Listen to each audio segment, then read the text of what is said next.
Bismillahirrahmanirrahim. Assalamualaikum warahmatullahi ta'ala wabarakatuh.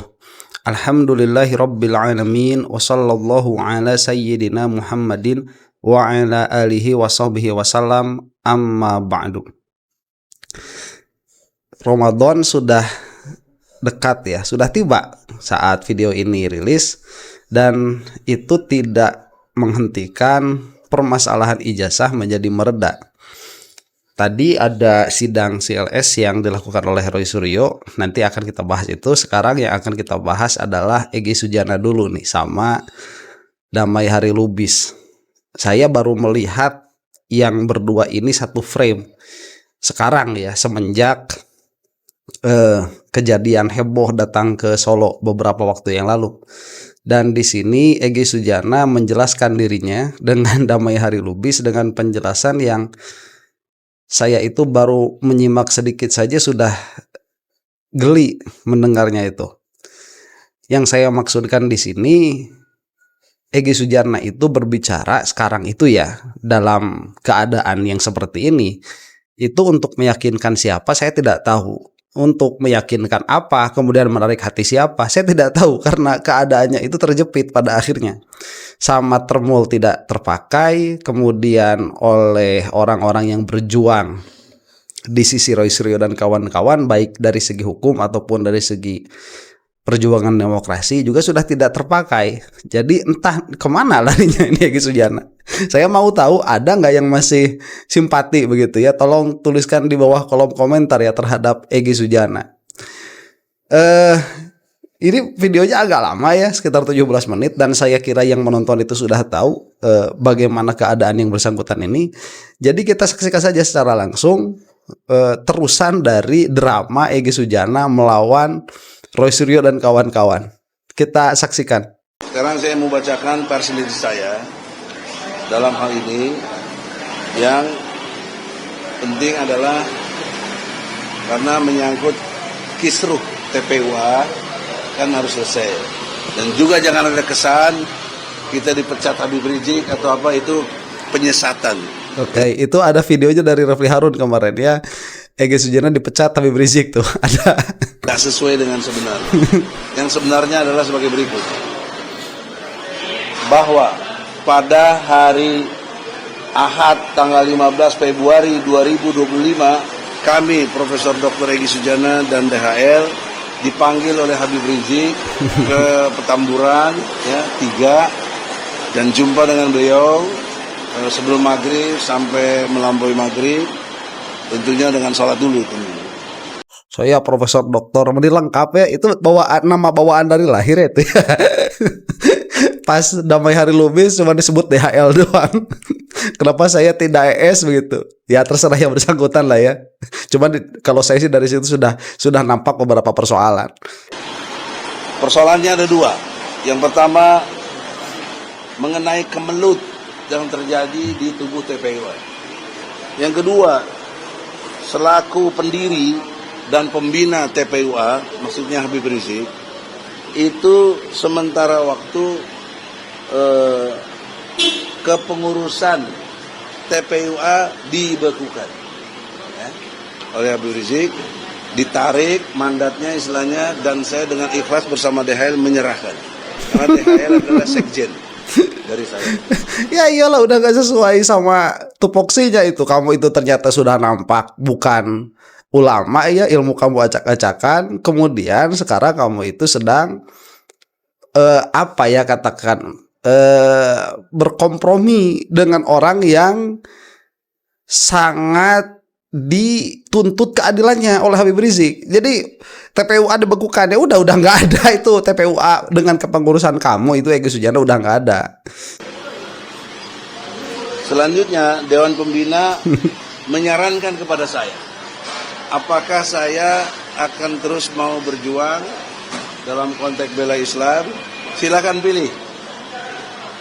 API, Aliansi Pengacara Islam, atau Korlabi, Komando Perlaporan Bela Islam, yang dipimpin oleh DHL. Dalam pilihan itu dari Habib, saya milih di Korlabi. Insya Allah nanti Korlabi akan buat statement sendiri. Tapi poin pentingnya adalah artinya saya masih dalam koridor untuk dianggap berjuang untuk tegaknya agama Allah. Dalam versi Habib Rizik. Alah, nggak ada itu ya. Ini apa, Egy Sujana, kamu itu ngaji aja ya. Perdalam lagi ilmu agama kamu. Terus kamu kan lagi kanker, sekarang sudah kansah ya. Stadium 4. Mending istirahat aja sudah. Kalau ada yang nyebut saya pengkhianat dan lain sebagainya, ya itu kurang ilmu aja. Ya. Jelang Ramadan ini ya kita maafkan aja. Ya ayo kita adu ilmu ya, sedalam apa kamu itu memahami agama itu. Kalau dalam hal ini agama, kalau dari segi hukum ada yang lebih cerdas, saya tidak mau berani berkomentar. Cuman dari segi agama tuh jangan-jangan juru bicara aja nggak tamat Egy Sujana ini. Sepertinya sih demikian. Yang kedua, dalam konteks kita ini melaporkan Ahmad Konzinuddin dan yang namanya Roy Suryo, menurut keterangan dari Habib Rizik, itu urusan pribadi saya dan DHL. Tidak ada urusan dengan Habib Rizik. Dan Habib Rizik tidak mau ikut campur urusan itu. Karena itu persoalan hukum antara saya dengan Ahmad Konzinuddin dan Roy Suryo. Nah itu kan bahasanya dari kamu. Cuman TPUA dibekukan itu sudah selesai, dalam pengertian kamu sudah tidak bisa pakai nama itu lagi ya. Itu pun saya tidak tahu signifikansinya TPUA itu seperti apa pada akhirnya. Nah, karena diberi peluang seperti itu, saya tetap berpandangan kepada pelaporan polisi saya. Ya, karena menyangkut bukan soal ijazah ini. Ini menyangkut subversi konstitusi. Dengan omongan Ahmad Konzinuddin mengatakan bahwa SP3 Egy Sujana produk Solo, jadi tidak sah. Pertanyaan seriusnya, SP3 itu kan produk undang-undang, usernya polisi, Polri. Tentu tidak mungkin produk Solo. Itu adalah produk Presiden dan DPR Republik Indonesia. Oke, coba lihat ya, ini dramatisasinya Egy Sujana. Konzinuddin mengatakan bahwa itu adalah produk Solo. Nih, yang disebut produk Solo itu SP3 yang kena sama kamu, karena itu tidak prosedural. Dan itu bukan hanya perkataan Pak Konzinuddin, perkataan ahli hukum yang lain pun demikian. Karena seharusnya pemberhentian itu dia tidak berhenti di kepolisian, tapi masuk sampai ke persidangan dulu, ada laporan. Lah ini laporan ke pengadilannya tidak ada, lah tiba-tiba kamu itu di SP3 kan. Ini cacat demi hukum menurut para ahli hukum, bukan hanya menurut Konzinuddin. Lah ini permasalahan yang dikatakan oleh Pak Konzinuddin itu adalah spesifik SP3 yang kena ke kamu Egy Sujana sama DHL, bukan SP3 secara umum. Itu mah nggak bakal ngomong gitu Pak Konzinuddin juga. Ya, kita aja ngerti. Disinilah subversif konstitusinya. Nah, telah menista Undang-Undang Dasar 45. Waduh. Dengan sangat seenak jidatnya aja. Sok-sok jago, sok-sok merasa benar bahwa saya produk Solo dan karenanya harus dibatalkan. Apa haknya dia gitu? Ya. Itu kan ngomong demikian, kalaupun iya begitu ya, kalaupun iya mengatakan restoratif justice itu produk Solo, kalaupun iya apa masalahnya? Ini negara demokrasi, Bung Egy ya. Dan saya kira entah kenapa kok Egy Sujana itu bisa se-error ini pola pikirnya. Saya mengatakan berulang-ulang, mungkin karena sakit itu ya, mungkin. Itu yang pertama. Yang kedua, lebih parah lagi. Joko Widodo telah membeli pejuang menjadi penjilat atau apa namanya itu pengkhianat. Telah membeli. Ada diksi kata membeli. Menurut hukum berapa jual belinya? Transaksinya di mana? Berapa besar saya dibeli? Itu dibeli harganya itu SP3 Egy Sujana, dibeli itu tidak perlu pakai duit, nggak perlu pakai duit. Kalaupun memang misalkan begitu ya, duitnya tidak ada, kalaupun nggak ada, itu bisa dibeli dengan SP3 dan kamu itu sudah memasrahkan diri dan menjual diri kamu demi SP3 itu. Setelah itu kamu berbalik melawan orang-orang yang sedang berjuang. Yang mana kamu itu mengatakan, katanya kan pengacara tidak bisa dipidanakan, tapi ternyata kamu itu mencoba untuk mempidanakan pengacara juga Pak Khosinuddin. Di mana transaksinya? Lah kamu yang mengadakan transaksi itu di Solo kok. Transaksinya terjadi di Solo, harganya adalah SP3, kamu menjual diri kamu untuk melawan Roy Suryo dan kawan-kawan. Itu nampak jelas di hadapan kita. Tidak usah playing victim. Coba siapa yang masih termakan sama omongannya Egy Sujana seperti ini? Saya kira tidak ada. Makanya ini adalah upaya yang sia-sia. Entah ya pada akhirnya muka siapa yang dicari sama Egy Sujana pada saat ini, karena yang bersangkutan sudah tidak punya muka di hadapan kedua kelompok ini. Di Trembol nggak punya muka, di pejuang yang ingin keadilan dari Jokowi juga tidak punya muka. Kalau dia tidak menjelaskan dengan jelas, maka itu namanya fitnah dan pencemaran nama baik. Ya, Fred. Harus rela dong diadili. Kamu yang harus rela diadili itu sama masyarakat, sama keadaan sosial. Kamu sekarang sedang diadili, rasain itu. Jangan nggak rela, jangan pakai jelasin maksudnya. Hukum tidak ada maksudnya. Hukum itu exactly apa yang tertulis, dan hukum adalah produk dari moral bangsa kita. Nah, kalau hukum tidak ada maksudnya, terus kenapa para ahli hukum itu menafsirkan? Kemudian kenapa para ahli hukum itu dia suka dipinta oleh pengadilan untuk menjadi saksi ahli, karena di situ ada maksud, seperti yang dilakukan kepada Roy Suryo dan kawan-kawan. Misalkan permasalahan undang-undang ITE ini tidak bermaksud untuk menjerat anu dan anu, itu kan ada maksudnya, meskipun penafsirannya itu memang harus oleh pakarnya, harus oleh ahlinya, harus sesuai dengan konteksnya. Itu yang ada. Memang yang pertama kali dilihat itu teksnya dulu, tetapi kan bukan Wahabi kita itu ya, tidak tekstualis begitu. Kita ini bukan kelompok-kelompok tekstualis, dan termasuk juga tidak menutup undang-undang itu terhadap penafsiran. Kalau kita membicarakannya ini secara umum begitu. Cuman ngaco sekali apa yang dikatakan oleh Egy Sujana ini. Karena membuat hukum ada tujuannya. 1, kepastian hukum. 2, manfaat hukum. 3, tujuan hukum, keadilan. Jangan main-main dengan masalah hukum. Jangan pakai maksudnya. Maksudnya apa? Kenapa nggak dijelasin maksudnya waktu itu? Nah itu kan sudah perkara yang biasa.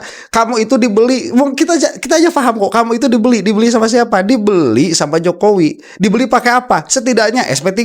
Nggak tahu duit main di belakangnya. Cuman kan kamu itu setelah kenal sama Jokowi jadi jadi gede banget begitu ya. Jadi besar sekali kamu itu, Egy Sujana. Ditambah lagi ditimpe sama si Roy Suryo, datang 2 tuyul menemui jin Ifrit. Jadi 2 tuyul itu saya sama dia. Jin Ifritnya Jokowi. Roy, lo jangan ngeles-ngeles maksudnya lo. Pakai satir. Lo lagi ribut sama gua, gitu. Jadi lo jelaskan lah. Aku tidak mau ribut antar begini, apalagi teman. Bukan temannya dulu, anak buah kita itu, si Ahmad Khosinuddin. Dia dulu yang keluar dari TPU aja, bikin sendiri. Di framing gue meninggalkan perjuangan. Siapa yang ninggalin perjuangan? Nah, poin pentingnya. Sebentar, kamu itu udah nggak punya suara, Egy. Kamu itu sudah lemah. Udahlah, ini mah udah kebeli sama Jokowi, kemudian malah menyerang orang-orang yang sedang, katakanlah begitu, menyerang Jokowi. Ini kan pion berbalik arah ya. Biasanya kalau anak jadi raja itu, kalau jadi raja, anak jadi pati atau jadi menteri, itu kalau dia itu sekolah sendiri begitu ya. Ini disekolahin musuh. Kok malah jadi menyerang? Aneh. Siapa Egy Sujana ini? Dengan segala hormat, jelang Ramadan ini saya tidak mau terbawa emosional saya. Jadi secara umum perilaku mereka, walaupun mereka tidak pernah minta maaf dan merasa belagu, sudahlah, saya pakai moral Islam, saya maafkan mereka ya. Tapi hukum jalan terus kan. Si Khosinuddin juga begitu. Maaf itu cuma pengurangan saja, tapi substansinya harus jalan terus. Kau jalan terus lah, kau buktikanlah, kau jagoan, kau bisa hebat, pengacara terkenal, lawanlah laporan saya ini. Sebentar, ini saya jadi mungkin Egy Sujana ini sedikit demi sedikit akan merangsak masuk lagi. Pembicaraan atau pemberitaan yang bersangkutan ini akan lebih masuk lagi, karena mencoba untuk memecah apa yang sekarang itu sudah hampir titik akhir ya. Kita melihat keruntuhannya Jokowi itu makin sini makin dekat kok. Ini orang sudahlah begitu ya. Sudahlah, berhentilah Egy Sujana. Kamu itu kan maunya SP3 dan itu sudah selesai. Sudahlah. Dalam pengertian bukan berarti Hozinudin kemudian RRT itu bakal takut lawan kamu lah. Jokowi aja dilawan sama mereka itu. Cuman ini kan menambah energi, ya menambah energi, kemudian menambah fokus baru begitu. Dan bagi perjuangan untuk mengadili Jokowi ini sebuah upaya untuk memundurkan, bukan upaya untuk memajukan. Apa coba yang diperjuangkan sama Egy Sujana saat ini? Kepentingannya siapa? Kepentingannya siapa? Dia bilang, oh ini kepentingannya konstitusi. Nggak ada yang melihat seperti itu. Siapa yang melihat seperti itu selain Egy Sujana? Nggak ada. Coba datangkan misalkan ahli hukum yang menyatakan sama dengan siapa Egy Sujana. Nggak bakalan ada kecuali dari Termul. Yang saya kira Termul itu juga sudah tidak mau satu kubu lagi sama si Egy ini. Dan pihak polisi, saya tidak ingin ada ditunda-tunda. Kalau memang cukup bukti hukum, lakukan. Jadi everybody jangan salah paham kalau terjadi penahanan dan lain sebagainya kepada mereka itu bukan soal ijazah, ini salah satunya soal saya. Kenapa dia belagu? So tahu. Coba lihat ya. Itu kan kalaupun itu perbincangan mengenai sisi akademis, itu kan tidak bisa dipenjarakan. Sok tahu. Dalam pengertian sok tahu itu kan tidak bisa dipenjarakan. Kemudian coba lihat bagaimana posisinya Egy Sujana sekarang. Kalau sampai Hozinudin, Roy Suryo dan kawan-kawan itu di penjara, itu bukan permasalahan ijazah, itu karena ada saya juga di dalamnya. Tuh, dia sudah jadi tameng, ya. Dan gak bakalan dia dengerin omongannya itu. Siapa yang mau dengarkan ceritaannya Egy Sujana saat ini? Ya. Padahal kalau dia minta maaf udah saya maafkan. Tapi dia nggak pernah minta maaf. Saya kira gitu. Selanjutnya DHL. Ya ngapain juga minta maaf? Gak perlu ada permintaan maaf itu. Yang salah itu kamu. Kamu itu ya bukan hanya memperjuangkan hak kamu sebagaimana sedari awal kita menyangkakan sangkaan yang baik itu, tapi berbalik menyerang, dan itu sampai sekarang terbukti dan terlihat. Assalamualaikum warahmatullahi wabarakatuh. Waalaikumsalam warahmatullahi wabarakatuh. Bergabung kepada Komando Koordinator Pelaporan Bela Islam. Kebetulan ketua umumnya saya. Ya, apalagi. Memang dari dulu kita ini tandem, artinya saya sebagai senior, orang yang hormati adab secara budaya maupun secara agama, saya memang harus hormati beliau. Sehingga saya majukan TPUA karena saya juga sempat sekjen.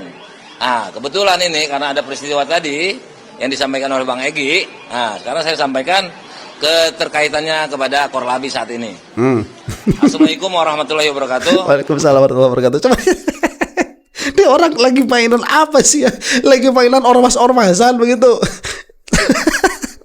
Saya terus terang ya, sekarang itu kalau dengar Egy Sujana ngomong, itu kok nggak enak sama hati itu ya. Kayak ada apa ya? Kayak ada serangan begitu. Ngomongnya itu kan kayak gitu ya. Kasihan. Cuma ada perasaan nggak enaknya sama hati. Jadi merasa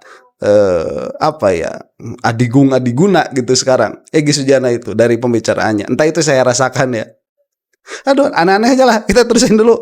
Dengar siapa? DHL. Ini berarti memang salah satu respons tidak diterimanya TPUA dibekukan sama Habib Rizik. Karena memang sudah dibekukan sebagaimana dikatakan oleh Pak Refli Harun kemarin ya. Puji syukur kehadirat Allah Subhanahu wa taala dan salam salawat kepada baginda Nabi besar Muhammad sallallahu alaihi wasallam. Bismillahirrahmanirrahim. Hari ini Rabu, tepatnya di gedung Mabes Polri Jalan Trunojoyo, Jakarta Selatan.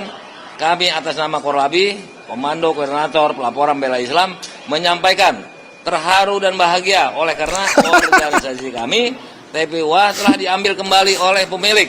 Kami ikhlas, mandatnya diambil oleh sebab yang disampaikan oleh Bang Egy tadi, ada kekisruhan, ada kekacauan yang tidak bisa dibina lagi. Sehingga ketua pembina dan pendiri imam besar umat Islam di negeri ini, ALC Dr. HRS Habib Rizik Syihab MA PhD, oleh karena suatu hal yang bisa merugikan umat Islam dan perjuangan di negeri ini, sehingga TPUA dibekukan untuk sementara tanpa batas waktu yang ditentukan. Ya itu dipecat namanya. Itu namanya kamu dipecat bahasanya saja. Itu nggak tahu bahasanya Habib Rizik bagaimana. Karena kemarin yang berbicara itu Refli Harun, saya tidak melihat bahasanya Habib Rizik. Cuman itu dipecat. Ini kan bahasa mereka saja begitu. Dan oke lah begini sekarang ya. Saya kira nih DHL sama Egy Sujana ini ladangnya memang di pengikutnya Habib Rizik. Jadi tidak berani melawan langsung face to face dengan Habib Rizik, tidak berani. Makanya tatkala dikeluarkan dari TPWA langsung, ini sudah diambil sama pemiliknya, kami ikhlas. Tahu dipecat, kamu ditendang, kamu itu ditendang. Halo, apa nggak terima? Pakai bahasa diplomatis kesana kemari. Duh, enggak lah, udah. Ya, saya masih ingin berjuang di Islam. Ngaji dulu lah begitu ya. Kalau saya mah kepada Habib Rizik itu usul ya, saran saya kepada Habib Rizik, orang-orang yang ada mau dipajukan begitu, mau mendapatkan panggung seperti Egy Sujana sama DHL ini, itu cek dulu lah pengetahuan agamanya, jangan cuman ngomong doang. Pada akhirnya seperti ini karena sedari awal mereka itu tidak memiliki kemampuan untuk berpikir secara koheren, secara konsisten. Untuk itu kami sekali lagi atas nama pengurus Korlabi, Komando Koordinator Pelaporan Pembela Islam, berterima kasih kepada Badan Pembina Utama LC, Dr. HRS, MH, PHD telah menerima BES menjadi salah seorang pembina di tubuh Korlabi, yang mana cukup kami tembuskan melalui tangan kanan beliau. Semoga Korlabi semakin bermanfaat dan bermartabat bagi umat Islam dari sisi perjuangan membela agama, dan tentu saja tetap melekat filosofi Pancasila yang dalam makna agama apapun tidak boleh dihinakan atau dinistakan di negeri yang tercinta ini. Demikian hormat kami. Dengan tanda bergabungnya BES adalah dengan tanda kode selaku Ketua Umum Korlabi dan Sekjen Arpit yang kebetulan ada di luar negeri. Berjabat tangan dengan beliau. Salam hormat kami kepada segenap bangsa ini. Wabillahi taufik walhidayah. Wassalamualaikum warahmatullahi wabarakatuh. Waalaikumsalam warahmatullahi wabarakatuh. Nah, sekarang bagaimana dengan Panji? Sekarang saya berfungsi sebagai pembina Korlabi. Jadi tolong ya, TPUA tamat. TPUA jangan saya singgung-singgung.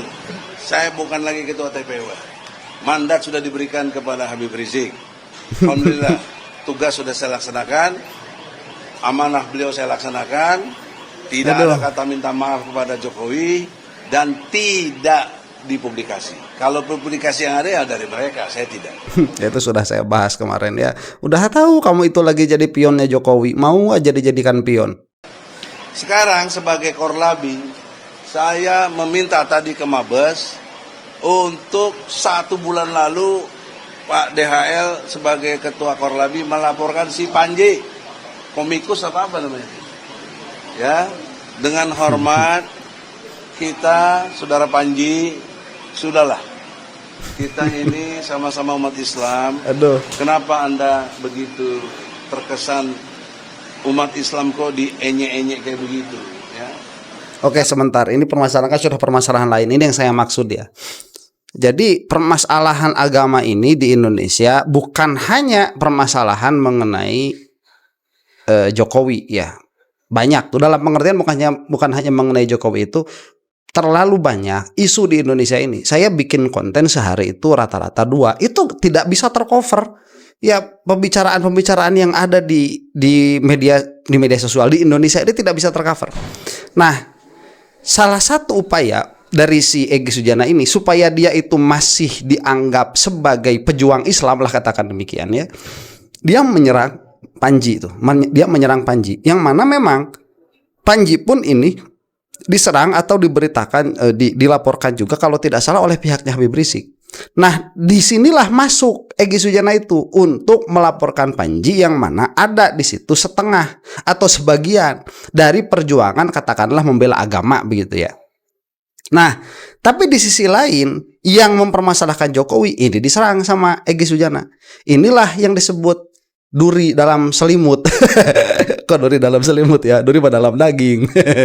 Inilah yang disebut duri dalam daging yang dilakukan oleh sama Egy Sujana ini. Nah, ini kan permasalahan lain, permasalahan Panji itu ya. Dan Panji pun ini kan kemarin masalahnya kan menyerang Jokowi juga. Cuman katanya sih ada kata-kata dari Panji itu yang tidak, yang apa, yang menistakan agama Islam. Yang mana kalau saya pribadi saya tidak melihat itu. Mana kata-katanya Panji yang menistakan Islam itu, yang mengatakan bahwa memilih pemimpin itu bukan dilihat dari bukan dilihat dari rajin sholatnya. Kalau tidak salah yang itu ya, yang dilaporkan itu, bahwa memilih pemimpin itu bukan dari rajinnya sholat. Yang dikatakan Panji itu benar dalam konteks negara demokrasi. Kalau mau pemimpin dalam hal Islam, ya jangan, kalau nggak bisa sholat atau kalau tidak rajin sholat, ya jangankan jadi pemimpin negara. Memimpin dirinya sendiri berarti kan tidak mampu dia itu adalah dalam konteks Islam benar, tapi dalam konteks bernegara, negara yang demokrasi beda lagi. Karena pemimpin di dalam sebuah negara demokrasi itu karakteristiknya atau katakanlah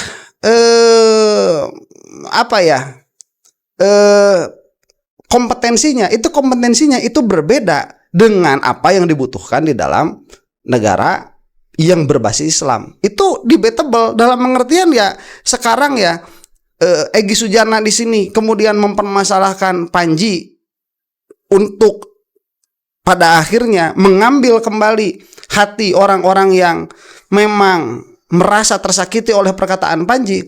Saya kira itu bisa jadi genuine dari yang bersangkutan, dari memang itu adalah panggilan hati Egy Sujana dan kawan-kawan. Tetapi saya ingatkan, dia itu sedang menjadi duri dalam daging. Ngatur saf sholat kan bukan duri pesawat, kok diputer-puter, jangan. Jadi saya ingatkan, masih nasihat, kok datanglah polisi minta maaf buat umat. Kalau enggak, kami akan tekan terus, karena ini hak hukum kami sebagai umat. Enggak senang ajaran Islam diganggu-ganggu. Yang non muslim jangan ikut-ikut. Anda pikirin aja agama kalian. Kalau agama kalian dihina, mau gak? Gitu ya. Nah, kalau batas tertentu kami tentukan nanti enggak juga ada.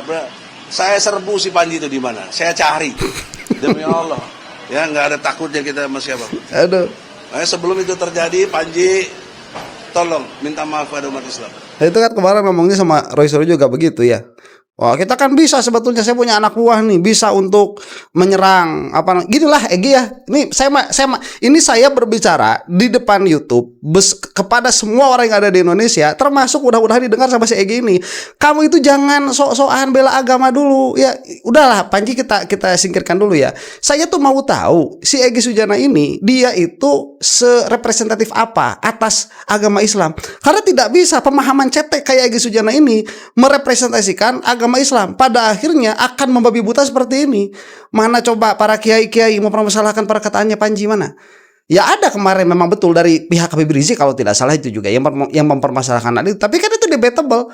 Itu bisa kita bicarakan tanpa harus melaporkan yang bersangkutan. Itu adalah permasalahan yang lain, dan ini bisa menjadikan perpecahan lagi di dalam. Jadi begini ya, apa yang diinginkan oleh kita sebetulnya. Ini kan fokus satu dulu tuh. Si Jokowi dulu ya. Kemudian kemarin Panji itu ngomong, itu kan Gibran diserang juga sampai bersangkutan ini. Tetapi ada kependekan sumbu dari kita ini, yang mana omongan Panji itu bagi apa yang saya pahami begitu, itu tidak ada penistaan sama sekali, tapi ini dipakai dan Egy Sujana masuk ke situ. Oke lah, karena ini saya sedang menginginkan kejelasan dari seseorang yang namanya Egy Sujana ini. Saya itu menantang yang bersangkutan untuk menunjukkan kredibilitasnya sebagai seseorang yang katakanlah mampu menjadi representasinya orang Islam. Mampu nggak si Egy itu? Saya rasa tidak. Demikian ya, itu tantangan saya sama Egy Sujana tuh. Wallahu taala a'lam bishawab. Mudah-mudahan kita semua ada dalam maghfirah Allah Subhanahu wa taala. Assalamualaikum warahmatullahi taala wabarakatuh.